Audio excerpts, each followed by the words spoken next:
ને આ સભા આપણે પ્રભુ યેસુ મસીહના નામથી કરીએ છીએ અને હોલી ગોડ મિનિસ્ટ્રી દ્વારા કરીએ છીએ. તો આપણે બધાને એક મનની અંદરમાં ખ્યાલ રહે કે આપણે હોલી ગોડ મિનિસ્ટ્રી દ્વારા આપણા પાસ્ટર ઉદય કુમાર દ્વારા આ સર્વિસ ચાલી રહી છે હોલી ગોડ મિનિસ્ટ્રી દ્વારા. તો આ સમય જે આપ્યો છે પરમેશ્વરે, તો આપણે પ્રભુનો ધન્યવાદ કરીએ. અને મારી પ્રાર્થના છે કે પ્રભુ તમને સર્વેને જેટલા પણ મિટિંગની અંદરમાં જોડાયા છે, પ્રભુ તમને કૃપા આશીષથી ભરપૂર કરે આજના જે શુભ સંદેશ સાંભળવાને માટે. અને પ્રભુ હરેકના મન અને હૃદયોને ખોલે એવી મારી પ્રાર્થના છે. તો આ પ્રભુએ મને આજે ફરી એકવાર જે શુભ સંદેશ આપવાનો મોકો આપ્યો એના માટે હું પ્રભુનો ધન્યવાદ કરું છું. અને આપ સર્વેનો પણ કે આપ સર્વે પણ તમારો જે કિંમતી સમય કાઢીને આ મિટિંગની અંદરમાં જોડાવો છો, પ્રભુને આ સમયનું તમે અર્પણ કરો છો. પ્રભુ બધાને જુએ છે, તો પ્રભુની કૃપા હરેક ઉપર રહે. આજનો આપણો જે વિષય છે કે જે આપણે પવિત્ર વચનો જે સાંભળવા એકત્ર થયા છે, તો આજના આપણો વચન છે કે બાઇબલ અને દુનિયાવી પુસ્તકો અને અંદરમાં તફાવત શું છે આપણે સમજીશું. કેમ કે પરમેશ્વરે જે આપણે આ પવિત્ર બાઇબલ, આ પવિત્ર વચનો આપેલા છે એની અંદરમાં અને આપણે દુનિયાવીની અંદરમાં, દુનિયાના પુસ્તકોની અંદરમાં શું તફાવત છે એ જોવાને આપણે જઈ રહ્યા છે. કેમ કે આપણે જોઈએ છે કે પુસ્તકો તો બહુ છે, પણ બાઇબલના પુસ્તકોની અંદરમાં શું તફાવત છે અને દુનિયાવી પુસ્તકોની અંદરમાં શું તફાવત છે, તો આપણે જોઈશું. વચનો દ્વારા આપણે આગળ વધીશું, આપણી ખુદની મરજીથી કે આપણા ખુદના જે બોલવાથી નહીં. તો આપણે પહેલાં શરૂઆતની અંદરમાં એક વચન વાંચીશું જે બાઇબલમાં અંદરમાંથી છે. તો જે હિબ્રુનો પત્ર 4ની અંદરમાંથી આપણે વચન 12 વાંચીશું. તો આપણે ખબર પડે કે ઈશ્વરનું વચન શું છે, એ શું કરી શકે છે અને શું નહીં. અને આપણે પછી આ દુનિયાવી પુસ્તકોના સાથે આપણે છેલ્લે એન્ડમાં કમ્પેર કરીશું કે આ વચનોની અંદરમાં દુનિયાવી પુસ્તકોના જે વચનો લખેલા છે કે એની અંદરમાં જે કંઈ માહિતી આપવામાં આવી છે, જે કંઈ વર્ણન કરવામાં આવેલું છે એ આની હારે મેચ થાય છે કે ડિફરન્સ છે, તો આપણે સમજીશું. તો આવો આપણે વાંચીએ. હિબ્રુ 4 અને વચન 12 વાંચીશું. હિબ્રુઓને પત્ર 4 અધ્યાય 12મું વચન. ઈશ્વરનું વચન જીવંત અને સમર્થ છે, બેધારી તલવાર કરતાં પણ તે વધુ તીક્ષ્ણ છે. તે જીવ અને આત્મા તથા સાંધા અને મજ્જાના વિભાજન સુધી, ઊંડે સુધી ઉતરી જાય છે. તે મનુષ્યના હૃદયની ઈચ્છાઓ તથા વિચારોની પારખ કરે છે. આમેન. આમેન. હાલેલુયા. આપણે અહીંયા જોઈએ છે કે ઈશ્વરનું વચન એ આપણે બાઇબલની અંદરમાંથી વાંચી રહ્યા છે. તો આપણે જોઈએ કે ઈશ્વરનું વચન જીવંત અને સમર્થ છે. જીવંત એટલે કે એની અંદરમાં જીવ છે. જેમ આપણે જીવીએ છીએ, આપણાની અંદરમાં જીવ છે. આપણે જેમ હાલચાલ કરીએ છીએ, આપણે જેમ કામકાજ કરીએ છીએ, તો આપણાની અંદરમાં જીવ છે. અને આગળ આપ્યું છે કે અને સમર્થ છે. સમર્થ છે એટલે એનો મતલબ કે હરેક કંઈ પણ વસ્તુ કરી શકે છે. આમીન. હાલેલુયા. તો તમને ખાલી આમીન હાલેલુયા અહીંયા કહેવામાં આવે ત્યારે જ નહીં, પણ તમે તમારા આમીન હાલેલુયા એની ટાઈમ બોલી શકો છો. તમને એમ લાગે કે આ પરમેશ્વરનું વચન છે, આની અંદરમાં આપણે આમીન હાલેલુયા બોલવું જોઈએ. જેવું તમારાની અંદરમાં પ્રકાશન હોય એ પ્રમાણે તમે બોલી શકો છો, કોઈ રોકટોક નથી. તો અહીંયા આપણે વચન કહે છે કે ઈશ્વરનું વચન જીવંત અને સમર્થ છે, બેધારી તલવાર કરતાં પણ વધુ તીક્ષ્ણ છે. અને બીજો આપણે અહીંયા મુદ્દો જોઈએ છે કે એક હથિયાર સાથે અહીંયા સરખાવવામાં આવેલું છે વચનને, કે એક તલવાર હોય એ 2 ધારવાળી હોય, બંને બાજુ ધાર હોય, એના કરતાં પણ તીક્ષ્ણ છે. તો એનો મતલબ કે આપણે આ દુનિયાના કોઈ પણ વેપન્સ, હથિયાર હોય એની સામે પણ ટક્કર લેવા માટે એ સમર્થ છે. અને આગળ કહે છે કે તે જીવ અને આત્મા તથા સાંધા અને મજ્જાના વિભાજન સુધી ઊંડે ઉતરી જાય છે. તો આપણે એ પણ જોઈશું કે આપણા શરીરની અંદરમાં આપણું આ શરીર 3 વસ્તુઓનું બનેલું છે. એક તો આપણે આ બહારથી શરીર જે દેખાય છે એ જોઈ શકીએ છીએ, અને આપણો જે પ્રાણ છે, જીવ છે, એને નથી જોઈ શકતા. અને જે આપણે કહીએ કે આપણો જે પવિત્ર આત્મા છે, આપણા અંદરમાં જે પ્રભુના લોક છે એની અંદરમાં પવિત્ર આત્મા પ્રભુએ મૂકેલો છે. આપણે પવિત્ર આત્માનું મંદિર છે, અને આપણો એક જીવ એ ડિફરન્ટ 3 વસ્તુનું આ શરીર આપણું બનેલું છે. તો જ્યારે આ આપણે રિસીવ કરીએ આ વચનને, પરમેશ્વરનું વચન છે, કેમ કે પરમેશ્વર જે બોલે છે, ચાહે છે, તે થાય છે અને કરે છે. આમીન. તો આ પરમેશ્વરનું વચન તમે તમારા જેટલા વિશ્વાસથી રિસીવ કરો છો તમારા મન અને હૃદયની અંદરમાં, ત્યારે અહીંયા કહે છે કે તે જીવ અને આત્મા તથા સાંધાના મજ્જાના વિભાજન સુધી ઊંડે ઉતરી જાય છે. તો આ વચન એવી એક શક્તિદાર છે કે આપણા અંદરમાં ઉતરી જાય અને આ આત્મા ને પ્રાણનું જ્યારે વિભાજન કરે ત્યારે આપણે એ ખબર નથી પડતી. જે 2 ધારી તલવાર હોય, 2 બાજુ કાપતી જાય અને ઊંડે ઉતરી જાય કોઈની અંદરમાં તમે ખોસો તો આ વચન એના કરતાં પણ એકદમ તેજસ્વી છે અને તીક્ષ્ણ છે, એના કરતાં વધારે ધાર છે આ વચનની અંદરમાં. અને કહે છે કે મનુષ્યના હૃદયોની અને વિચારોની પારખ કરે છે. તો આપણે દુનિયાની અંદરમાં જોઈએ કે કોઈ પણ મનુષ્ય કોઈ એકબીજાના વિચારોને આપણે એની અંદરમાં, મનમાં, હૃદયમાં શું વિચારો ચાલે છે આપણે સમજી શકતા નથી, જોઈ શકતા નથી કે પારખી શકતા નથી. પણ આ વચનની અંદરમાં એટલી તાકાત છે, એટલું સમર્થ છે કે ઊંડે સુધી ઉતરી જાય છે.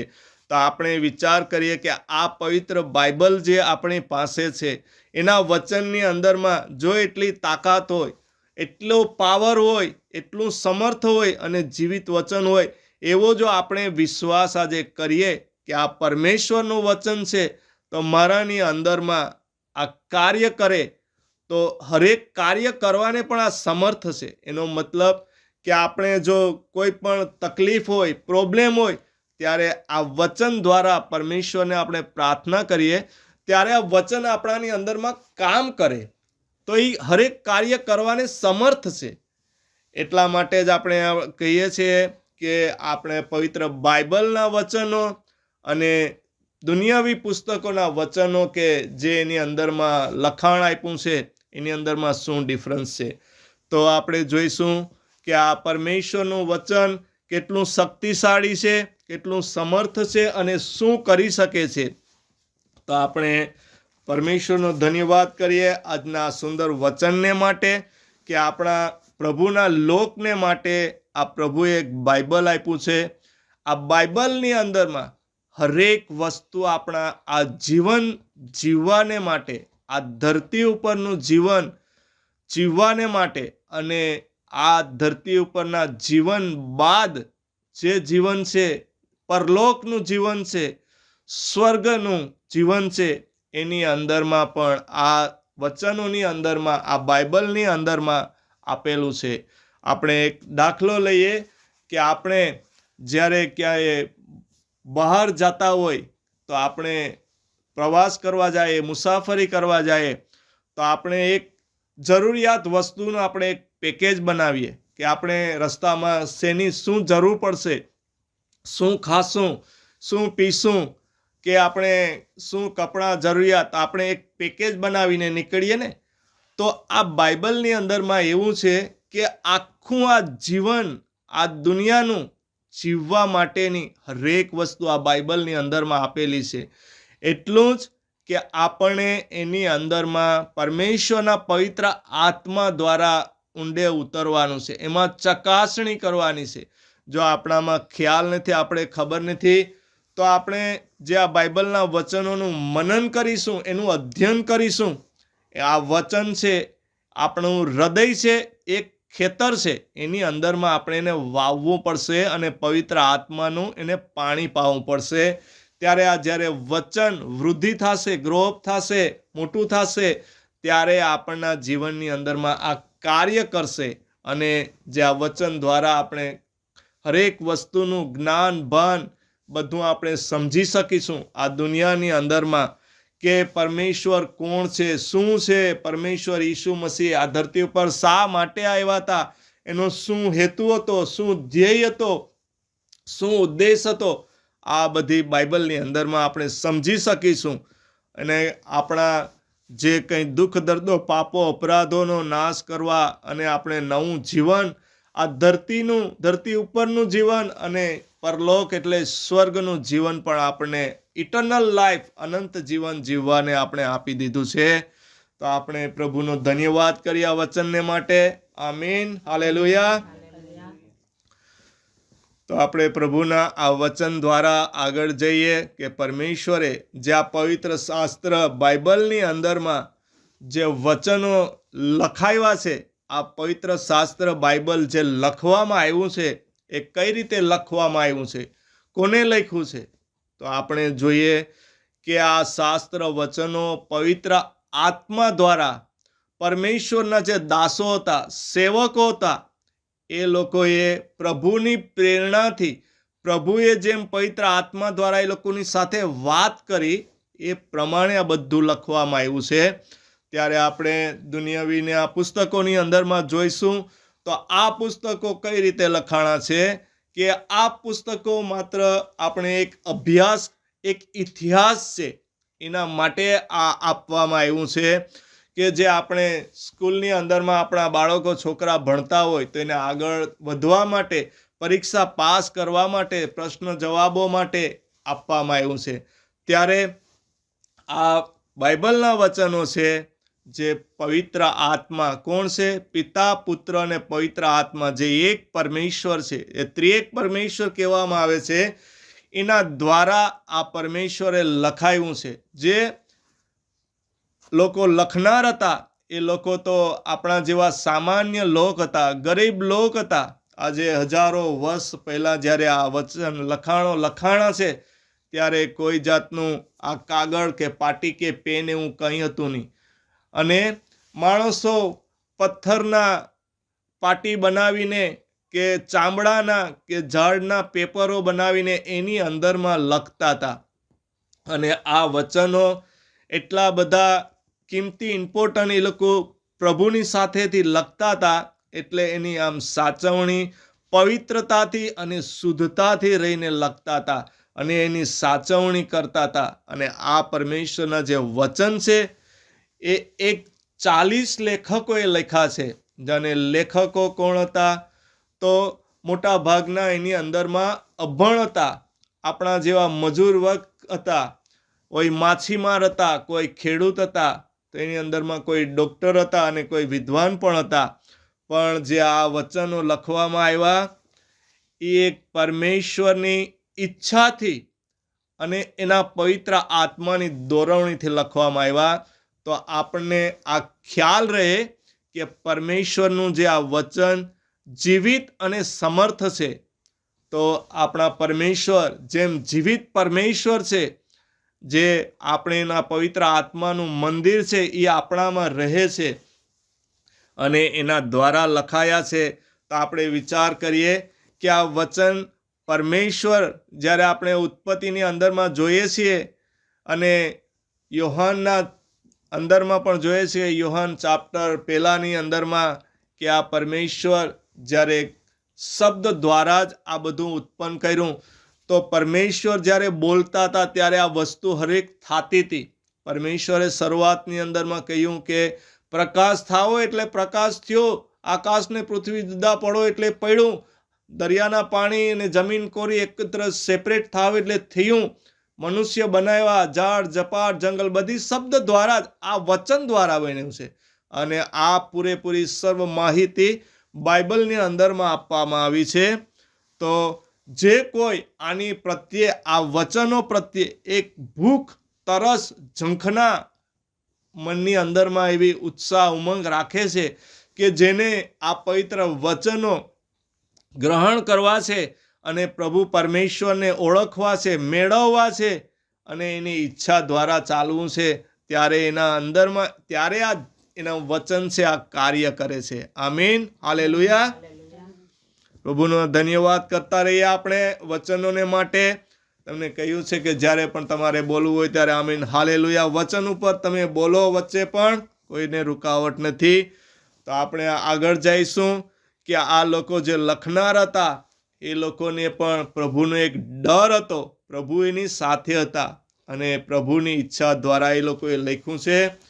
અને આપણે આગળ એક વચનની અંદરમાં જઈશું જે પવિત્ર આત્માની પ્રેરણાથી લખાયેલો વચન, નીતિ વચન છે. ચેપ્ટર 8 અને 11 આપવામાં આવેલું છે અહીંયા. તો શું કહે છે આપણે વાંચીએ. નેહા વાંચશે ત્યાંથી કે દિનિશા? નીતિ વચન 8:11. કેમ કે જ્ઞાન કિંમતી રત્નો કરતા ચડિયાતું છે, જ્ઞાન કરતા વિશેષ ઈચ્છવા જોગ બીજી કોઈ વસ્તુ નથી. આમેન. Amen, hallelujah. અહીંયા પ્રભુ પરમેશ્વરના આજે જ્ઞાન વિશે લખેલું છે. તો પરમેશ્વરે આ જ્યારે સૃષ્ટિનું સર્જન કર્યું એના વચનો દ્વારા, તો એ કઈ રીતે એના જ્ઞાનથી બનાવ્યું. તો આપણાની અંદરમાં પણ જો આજે પરમેશ્વરનું જ્ઞાન હોય તો આપણે આ જ્ઞાન દ્વારા વચન સમજી શકશે.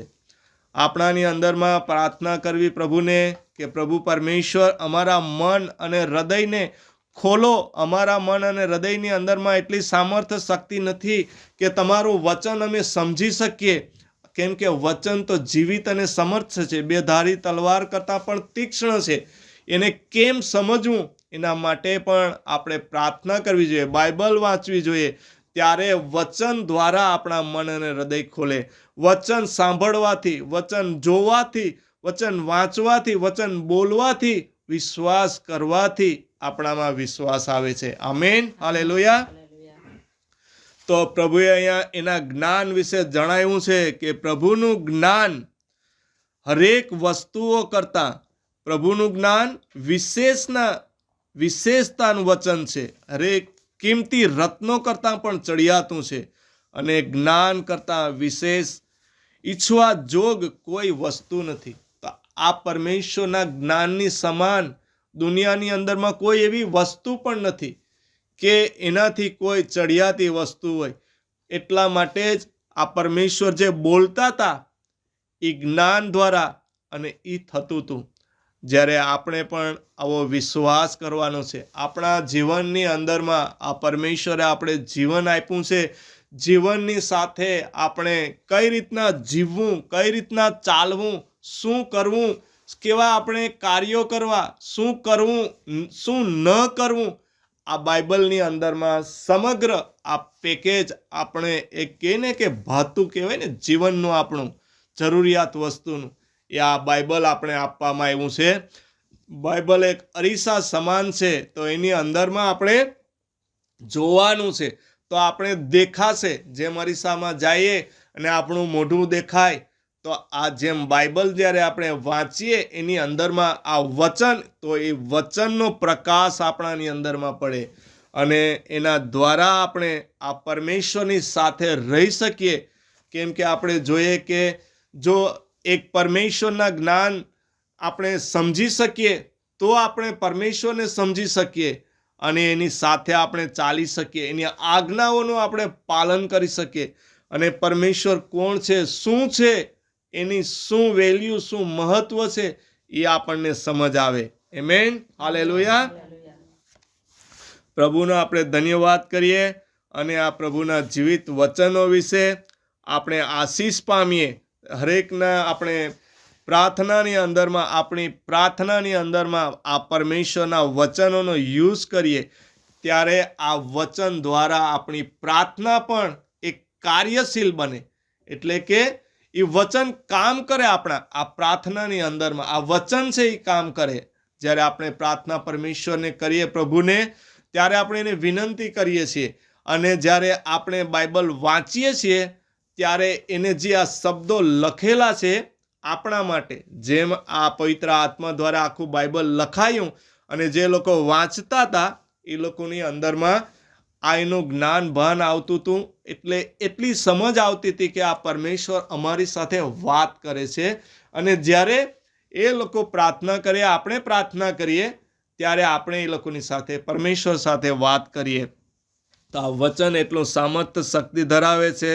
અને પરમેશ્વર આ પ્રભુ યીશુ મસીહ પણ જ્યારે ધરતી ઉપર આવ્યા હતા મનુષ્ય અવતાર ધરીને, ત્યારે શું કહેતા હતા કે આકાશ અને ધરતી ચાલ્યો જશે પણ મારા વચન નહીં જાય. આજે આપણે આ એક વચન ઉપર વિચાર કરીએ કે આકાશ ને ધરતી કોઈ દિવસ ન જાય એવી વસ્તુ, પણ આ વસ્તુ એક આત્મિક રીતે સમજાવવામાં આવી છે, આત્મિક રીતે કહેવામાં આવી છે. બાઇબલની જે આ ભાષા છે, લેંગ્વેજ છે, પરમેશ્વરે આ વચનની ગેરંટીઓ લીધી છે, વચનની એને પાસે બાંયધરી લીધેલી છે. વચન સર્વસ્વ છે. એટલા માટે જ કીધેલું છે કે આકાશ ને ધરતી ચાલ્યું જાય પણ મારા વચન નહીં જાય. આપણે વાંચીશું માથીની અંદરમાં 24 અને 35ની અંદરમાં પ્રભુ યીશુ મસીહ ખુદના શબ્દ બોલે છે, એના શિષ્યોને દર્શાવે છે, જ્ઞાન આપે છે, વચનો આપે છે, સમજાવે છે અને કહે છે કે આકાશ ને ધરતી ચાલ્યા જાય પણ મારું વચન નિષ્ફળ નહીં જાય. હું જે બોલ્યો છું એ કર્યા વગર પાછું મારી પાસે નહીં આવે. તો આ વચનની અંદરમાં સમર્થ છે, વચનની અંદરમાં તાકાત છે, પાવર છે, શક્તિ છે. જ્યારે આપણે પણ વચન દ્વારા આગળ ચાલીશું ત્યારે આપણા જીવનની અંદરમાં જે કંઈ પણ કમી ઘટી તકલીફો છે, પ્રોબ્લેમ છે, એ દૂર થશે.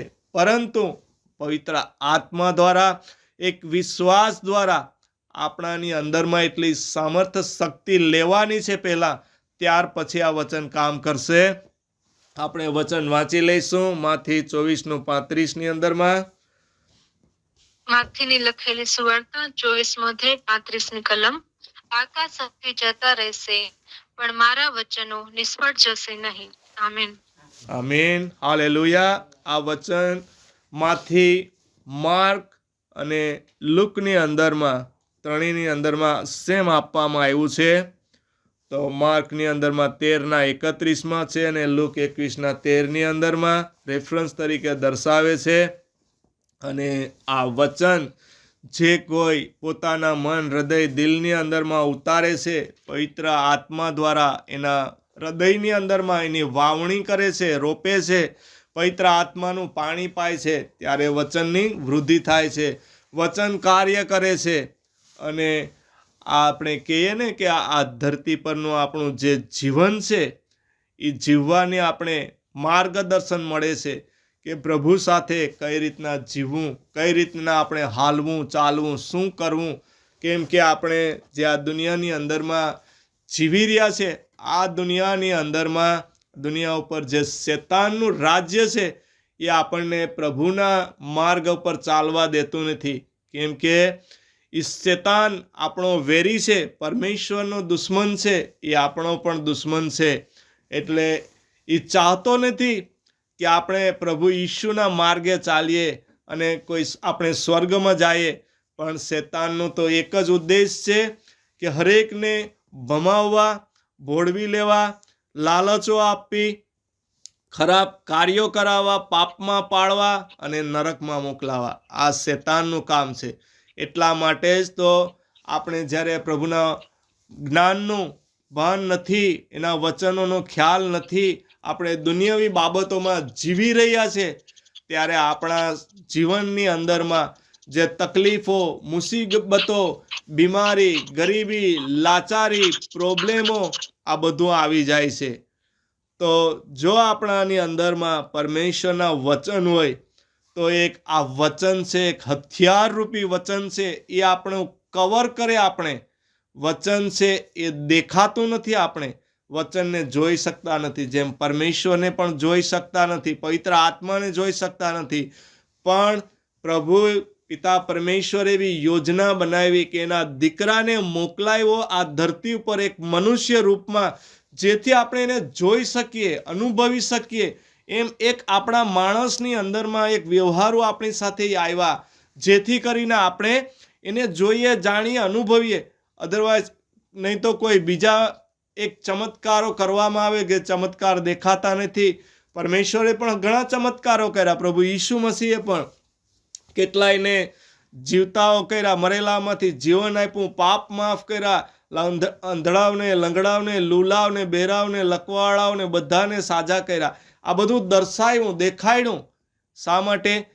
કેમ કે આપણે કંઈ જોઈ શકતા નથી પરમેશ્વરને, પણ આ પરમેશ્વર પ્રભુ યહોવા દેવ આપણે પિતા કહીએ છીએ, અને પવિત્ર આત્મા દેવ એને આપણે જોઈ શકતા નથી, પણ આ પ્રભુએ એના દીકરાને મોકલાવ્યો કે આપણે એના દ્વારા જોઈ શકીએ, સમજી શકીએ અને જાણીએ છીએ. આપણે બધું ખ્યાલ આવે. તો આ પ્રભુ પિતા પરમેશ્વરના વચન દ્વારા એના દીકરાએ પણ આ ધરતી ઉપર કાર્ય કર્યું, અને એ કહેતા હતા કે મારા પિતાએ મને મોકલાવ્યો છે અને પિતાની ઈચ્છા હું પ્રગટ કરું છું. અને હવે આ બધા વચનો અને જે આ બાઇબલ આપણા માટે એક આમ લોક છે. આપણે પરમેશ્વરની નજરમાં જોઈએ તો આપણી કોઈ વિસાત કે વેલ્યુ નથી, પણ પરમેશ્વરે એના લોક છે એની કેટલી વેલ્યુ કરી છે કે એ આપણી એક દરકાર રાખે છે, આપણી પ્રાર્થના સાંભળે છે. આપણે જ્યારે એને પોકારીએ છીએ ત્યારે આપણે એ ઉત્તર આપે છે. આપણે જોઈએ કે ઇઝરાયલ જે દેશ છે, પ્રભુના જે લોક હતા, કન્ટ્રી, જ્યારે મુસીબતમાં તકલીફોમાં આવ્યા હતા અને ઇજિપ્તની અંદરમાં ગુલામી ભોગવતા હતા, ત્યારે બધાએ પ્રાર્થના કરી રડીને. ત્યારે એની પ્રાર્થના, એના નિશાસા એકદમ સ્વર્ગમાં પૂગ્યા. તો આપણા પરમેશ્વર જે જીવિત પરમેશ્વર છે, આપણી પ્રાર્થનાના સાંભળનાર છે, આપણા હૃદયોના વિચારો, તકલીફો, મુસીબતો સમજનાર અને જાણનાર પરમેશ્વર છે. અને ગઈ આપણે જોઈએ કે આપણા પરમેશ્વર આ સૃષ્ટિનું સર્જન કરનાર, આજે બાઇબલ હજારો લાખ ખબર નહીં કેટલા વર્ષો છે, આપણે તો ખબર નથી આવતી, પણ આપણે અનુમાન કરીએ છીએ કે જ્યારે આ સૃષ્ટિનું સર્જન થયું હશે ત્યારે કેટલા લાખો વર્ષો થયા હશે, આપણે ખબર નથી. ત્યારનો જે આપણો આ પરમેશ્વર છે, યહોવા બાપ, જીવિત પરમેશ્વર, એને આ બધું આપેલું છે આપણને, અને એ આજે આપણે દરકાર કરે છે. ત્યાં વચનની અંદરમાં આપેલું છે કે પરમેશ્વરે આ જે મનુષ્ય બનાવ્યો એના ઉપર એટલો પ્રેમ કર્યો હતો કે એના ખુદના જેવા ઇમેજ અને સ્વરૂપ પ્રમાણે આપણે બનાવ્યા. ત્યારે આ દુનિયાની અંદરમાં પરમેશ્વરે જ્યારે આ લોકોને, એટલા લોકોને બનાવ્યા હતા, જે આ વસ્તુ બનાવી હતી, આખી સારી સૃષ્ટિનું સર્જન કર્યું હતું, પણ આ સર્જન ઉપર પ્રેમ નહીં, પણ આ મનુષ્ય જાત આપણે બનાવી એના ઉપર એટલો પ્રેમ કર્યો, એના લોક બનાવ્યા. પણ આજે આપણે સાચા પરમેશ્વરને ભૂલી ગયા, ભટકી ગયા આપણે એક ઘેટા સમાન, અને આપણા પોતપોતાની ઈચ્છા અનુસાર, આપણી પોતપોતાની મોજ શોખ, આપણી પસંદગી પ્રમાણે આપણે વળી ગયા અને સાચા પરમેશ્વરને ભૂલી ગયા. ત્યારે આ જે તકલીફો આવે છે, બાઇબલ આપણે વાંચશું તો એની અંદરમાંથી ઘણું ખરું આપેલું છે કે આશીષ અને આફતો વિશે, કે શા માટે આવું બધું થાય છે. તો આ પરમેશ્વરના વચનો માટે આપણે ખૂબ ખૂબ પ્રભુનો ધન્યવાદ કરીએ કે પરમેશ્વર એક આપણા આ મનુષ્ય લોકને, આપણે મનુષ્ય જાતને કેવા ઉત્તમ ગણે છે કે એને એના લોકને પસંદ કર્યા.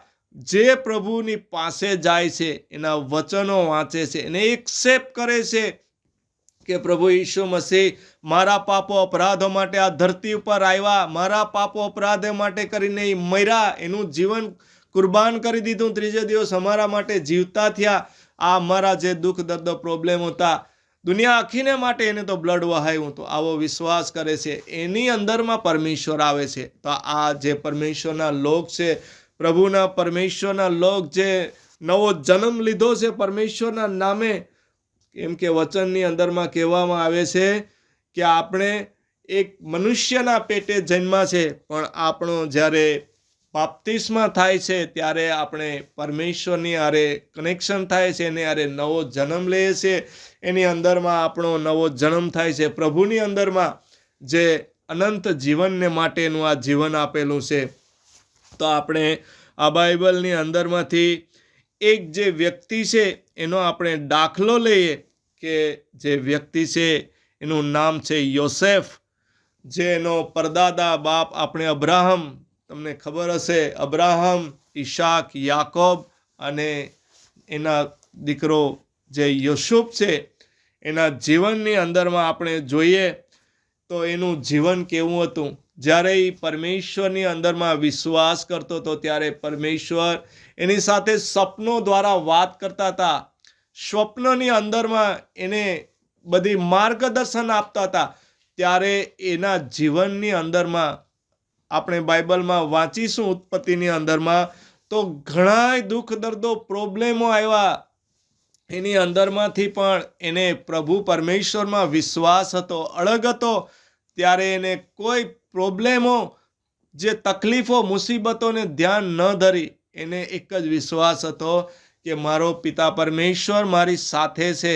આ દુઃખો દર્દો તો આવશે, એ તો ચાલ્યા જશે, એને કંઈ ગણકાર્યું નહીં. અને એ પરમેશ્વરની અડગ રહ્યો. તો આપણે એક એના વચન વિશે આપણે વાંચીશું. ઉત્પત્તિ 37 છે, 37 વચન 6, 7 અને 9 વચન 3 આપણે વચન વાંચીશું. તો ત્યાંથી આપણે વાંચો. વાંચીશું ઉત્પત્તિ 37, 6, 7 ને 9. યોસેફ તેમને કહ્યું, આ સ્વપ્નમાં મેં જે જોયું છે તે સાંભળો. જો આપણે ખેતરમાં પૂળા બાંધતા હતા, એવામાં મારો પૂળો ઊભો થયો અને તમારા પૂળા ચારે તરફ ઊભા રહ્યા અને મારા પૂળાને નમ્યા. 9મી કલમ. યોસેફને ફરી બીજું સપનું આવ્યું. તેણે તેના ભાઈઓને કહ્યું, જુઓ, મને બીજું સ્વપ્ન આવ્યું અને આ સ્વપ્નમાં સૂર્ય, ચંદ્ર તથા 11 તારા મારી આગળ નમ્યા. આમેન. આમેન. હાલેલુયા. તો અહીંયા આ વચનની અંદરમાં જે દર્શાવ્યું છે, આ પૂળા જે છે અને ચંદ્ર અને જે સૂર્ય છે, આ પૂળા એના ભાઈઓને અને ચંદ્ર અને સૂર્ય એના માતા પિતાને જે દર્શાવવામાં આવ્યું છે, જે આત્મિક રીતે આપણે સમજવાનું છે બાઇબલની અંદરમાં. તો અહીંયા કહે છે કે પૂળા એની આગળ નમ્યા. તો જે પૂળા હતા એના ભાઈઓ હતા. આ જે યોસેફ હતો એ નાનો હતો સૌથી, એના ભાઈઓ મોટા હતા. અને જે આપણે સૂર્યચંદ્ર કહે કે આની અંદરમાં લખ્યું છે કે એના માતા પિતા હતા.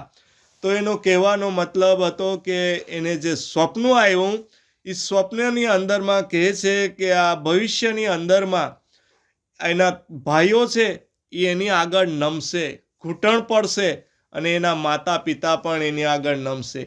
તો આ પરમેશ્વરે આ સ્વપ્નની અંદરમાં એને દેખાડ્યું હતું કે આ થશે. અને એ વચન ઉપર એને વિશ્વાસ રહ્યો, અડગ રહ્યો એ કે પણ એને પરમેશ્વરના વચનની અંદરમાં કોઈ પણ અવિશ્વાસ ન કર્યો, કોઈ પ્રશ્ન ન કર્યો. અને એ એના સ્વપ્નના આ વચન ઉપર અડગ રહી અને એની આતુરતાથી, એક ઝંખનાથી એ વેઇટ કરતો રહ્યો. કોઈને એને દર્શાવ્યું નહીં, પણ એને જે પરમેશ્વરે સ્વપ્ન દેખાડ્યું એને કહી દીધું. એટલે એના ભાઈઓ એ પણ એના વિરુદ્ધ થઈ ગયા, એના દુશ્મન થઈ ગયા. એના બાપને પણ એના પ્રત્યે એક મનની અંદરમાં એવું જિજ્ઞાસા આવી કે શું અમે તારા મા બાપ તારી આગળ નમશું, તું કેવી વાત કરે છે. એટલે એને પણ એક મનની અંદરમાં એવો અટેચ રહ્યો. પણ એને આ વાત છે એ સંઘરી રાખી એના બાપે પણ. તો આપણે જોઈએ છે કે આપણા યુસુફના જીવનની અંદરમાં જે આપણે તકલીફ આવે છે કે એના ભાઈઓ એની ઉપર એક નફરત કરે છે, એને વેચી નાખે છે, એને મારી નાખવાની યોજના કરે છે. પણ એક ભાઈ કહે છે કે આપણે મારવો નથી, આપણો ભાઈ છે, ચાલો આપણે એને વેચી નાખીએ. એને વેચી નાખ્યો. એ ઇજિપ્ત દેશની અંદરમાં પહોંચી ગયો અને ત્યાં એક કોઈ માણસની ત્યાં એ નોકરી કરતો હતો, જે પોટીફર નામનો વ્યક્તિ હતો. ત્યાં પણ એના ઘરની અંદરમાં જ્યારે એ કામ કરતો હતો ત્યારે પોટીફરની જે પત્ની હતી એના ઉપર ગલત આરોપ મૂકે છે.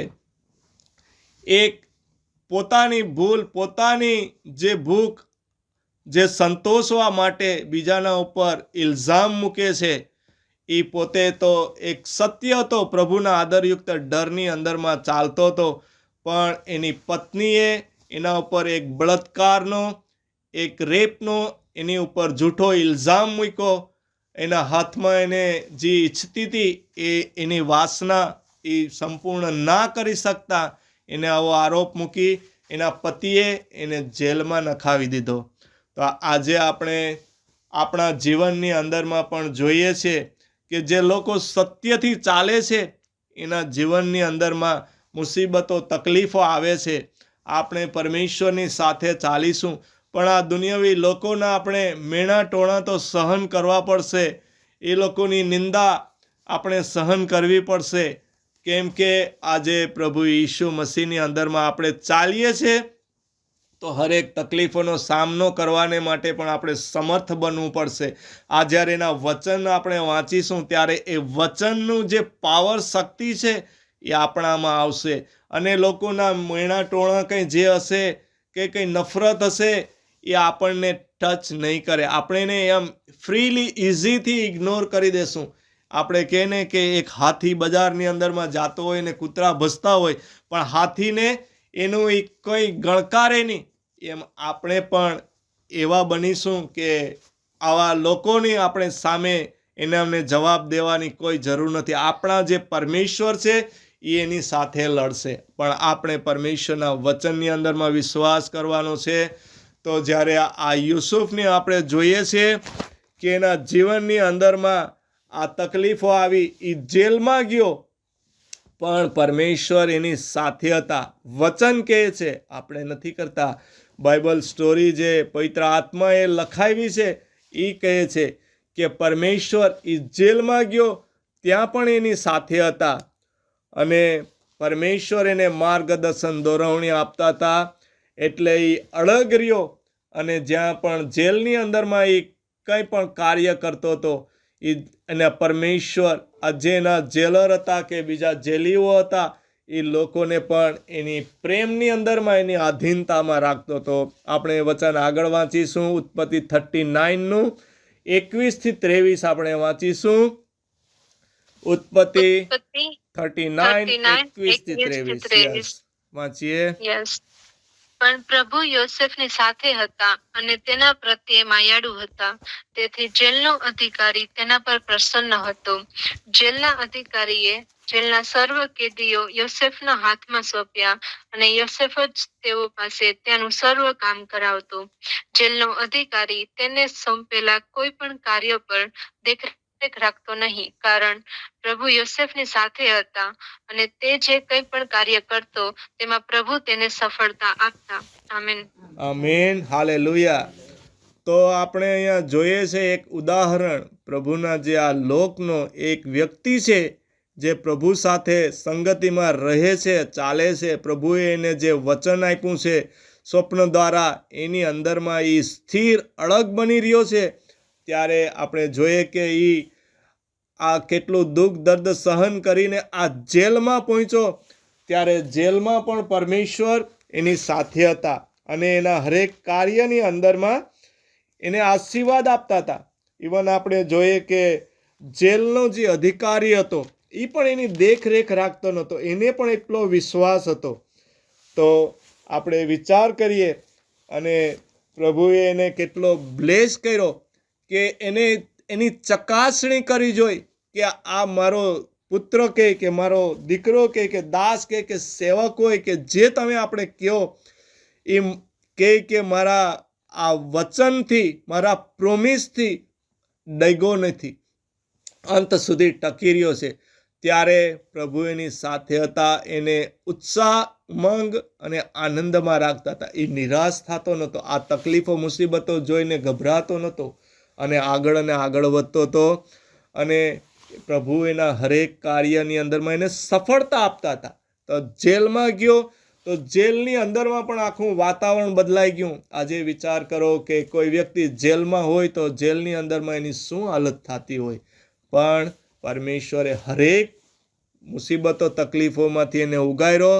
અને આપણે આગળ જઈએ કે જ્યારે મુસીબતો, તકલીફોની અંદરમાંથી એને એક પ્રભુની કૃપાથી એને કેવી પોઝિશન મળી એ આપણે જોઈએ અને વાંચીશું આપણે ઉત્પત્તિ 41ની અંદરમાં 41 થી 45ના વચન વાંચીએ. ઉત્પત્તિ 41:41 થી 45. ફેરોએ યોસેફને કહ્યું, જો મેં તને આખા ઇજિપ્ત દેશનો અધિપતિ ઠરાવ્યો છે. ફેરોએ પોતાની રાજમુદ્રિકા કાઢીને યોસેફને પહેરાવી, તેને અળસી રેસાના બારીક વસ્ત્ર પહેરાવ્યા અને ગળામાં સોનાની સાંકળી પહેરાવી. પછી તેણે ફેરોથી બીજા દરજ્જાના રથમાં બેસાડીને તેની આગળ ઘૂંટણ ટેકવો એવો આદેશ પોકારવામાં આવ્યો. આમ ફેરોએ તેને આખા ઇજિપ્તનો અધિપતિ બનાવ્યો. વળી ફેરોએ યોસેફને કહ્યું, હું ફેરો છું અને સમગ્ર ઇજિપ્તમાં તારા કહ્યા વગર કોઈ માણસ હાથ કે પગ ઉઠાવે નહીં. ફેરોએ યોસેફનું નામ સાફનાથ પાનેયા પાડ્યું અને ઓનના યજ્ઞકાર પોટીફેરાની દીકરી આસનાથ સાથે તેના લગ્ન કરાવ્યા. પછી યોસેફ આખા ઇજિપ્તમાં ફરવા નીકળ્યો. આમેન. આમેન. હાલેલુયા. આપણે જોઈએ છે કે શરૂઆતથી એના જીવનની અંદરમાં કેટલી તકલીફો આવી હતી. બચપણથી કે એના ભાઈઓએ એને મારી નાખવા માટે ખાડામાં નાખી દીધો હતો, પણ એને કાઢીને ત્યાંથી વેચી દીધો અને એ એક દેશથી બીજા દેશમાં પહોંચ્યો. એક ઘરની અંદરમાં કામ કરતો હતો, એની ઉપર કેટલા જુલમો, એને ખોટા આક્ષેપો મૂકવામાં આવ્યા અને ત્યાંથી જેલમાં પૂરવામાં આવ્યો અને જેલમાંથી આ ફેરોના રાજમહેલમાં પહોંચ્યો.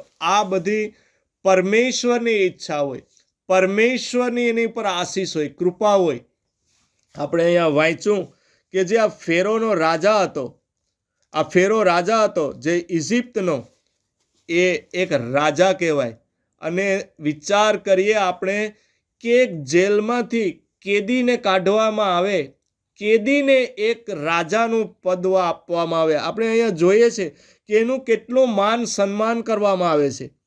રાજાની સામે કોઈને જવું હોય તો કોઈની હિંમત નથી કે તાકાત નથી કે રાજાની પાસે જાય, પણ આ પ્રભુની કૃપાથી એક જેલમાંથી એને લઈ જવામાં આવ્યો અને પ્રભુએ એને માન સન્માન કરાયું, એક રાજા બનાવવામાં આવ્યો અને એની કીધું કે એની આજ્ઞા સિવાય કોઈ પણ કંઈ કરી નહીં શકે. એની આગળ ઘૂંટણ ટકવવાનું કીધું. આપણે જે કીધું ને આપણે કે અહીંયા એના 11 ભાઈઓ ઘૂંટણ ટેકવશે ને એને નમશે ને એના માતા પિતા પણ જ્યારે આપણે એની અંદરમાં આ વચનોની અંદરમાં બાઇબલમાં જે સ્ટોરીમાં આગળ જઈશું તો ત્યારે એના ભાઈઓને પણ જ્યારે આ ઇજિપ્તમાં આવવું પડે છે, જ્યારે દુકાળ પડે છે, અનાજની તંગીઓ, ત્યારે એના બાપને પણ એને નમન કરવું પડે છે અને એને યાદ આવે છે બધી.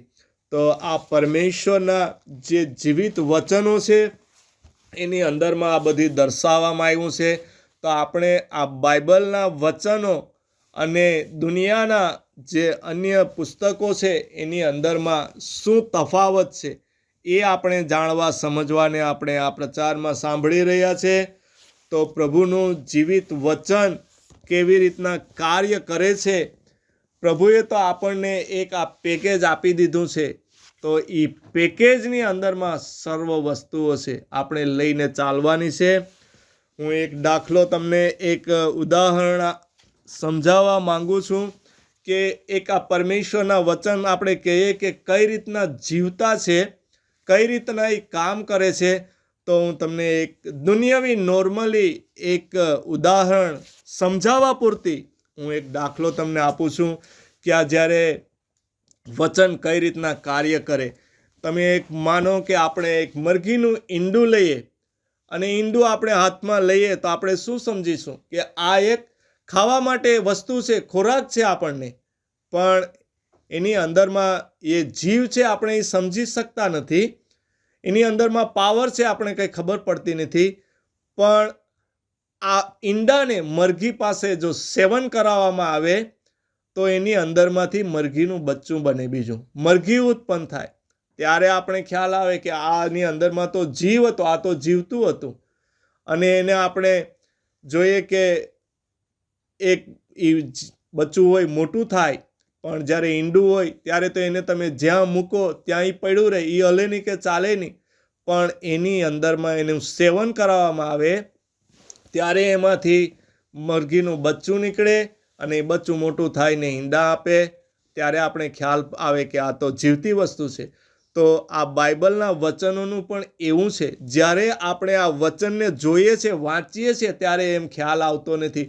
પણ આપણા હૃદયની અંદરમાં એને વાવણી કરીએ, આપણા મન અને હૃદયમાં એનું મેડિટેશન કરીએ, એની વિચારણા કરીએ, એનું મનોમંથન કરીએ, ત્યારે એ વચનની અંદરમાં જે શક્તિ છે એ આપણાની અંદરમાં આવે. ત્યારે આપણે ખ્યાલ આવે. તો શરૂઆતમાં આપણે જે વાંચ્યું ને કે ઈશ્વરનું વચન કેવું છે, જે હિબ્રુ આપણે વાંચી ગયા, હિબ્રુના 4:12 અંદરમાં કે વચન શું છે, વચન કેવી રીતે કામ કરે છે, તો આપણે સમજી શકીએ. અને આપણે જોયું કે આ દુનિયાવી પુસ્તકોના વચનો જે લખાણ છે અને બાઇબલનું શું વચન છે, શું વેલ્યુ છે, એ કેવું છે, એ આપણે સમજણ પડી હશે. તો પ્રભુનો ધન્યવાદ કરું છું. વધારે સમય ના લેતા હું અહીંયા વચન પૂરું કરું છું અને પ્રભુનો ધન્યવાદ કરું છું કે પ્રભુએ જે કંઈ આ વચન દ્વારા જે મને બોલવાનું જે જ્ઞાન શક્તિ આપી એના માટે હું તમારો ધન્યવાદ કરું છું. માન મહિમા પ્રભુ પરમેશ્વરનો કરું છું, કેમ કે આપણા પરમેશ્વર જીવિત પરમેશ્વર છે, જે સદાયને માટે ઇટર્નલ છે. આપણા જીવનો તો ચાલ્યા જશે, પણ એ આકાશને પૂરથી ચાલ્યા જશે, પણ આપણા પરમેશ્વર ગઈકાલે, આજે અને આવતીકાલે એટલે કે અનંતકાળને માટે એવા ને એવા જ છે. આમીન, હાલેલુયા. પ્રભુનો ધન્યવાદ કરીએ. તો હું પ્રભુ પિતા પરમેશ્વરનો ધન્યવાદ કરું છું. આપ સર્વે પણ પ્રભુનો ધન્યવાદ કરો કે આજના વચન હરેકના મન જીવનની અંદર, હૃદયની અંદરમાં વિચારો તો તમારા જે જીવનની અંદરમાં જે કંઈ તકલીફો છે, મુસીબતો છે, કમી ઘટી છે, દુઃખ દર્દ છે, લાચારી છે, પ્રોબ્લેમો છે, હરેક યેશુ નાસરેતના નામથી દૂર થાય છે, થશે. કેમ કે પરમેશ્વરનું વચન છે અને વિશ્વાસ કરવાનો છે. Amen, hallelujah. પ્રભુનો ધન્યવાદ. માન અને મહિમા પરમેશ્વર આપણા એકલાને હો. આમીન, આમીન.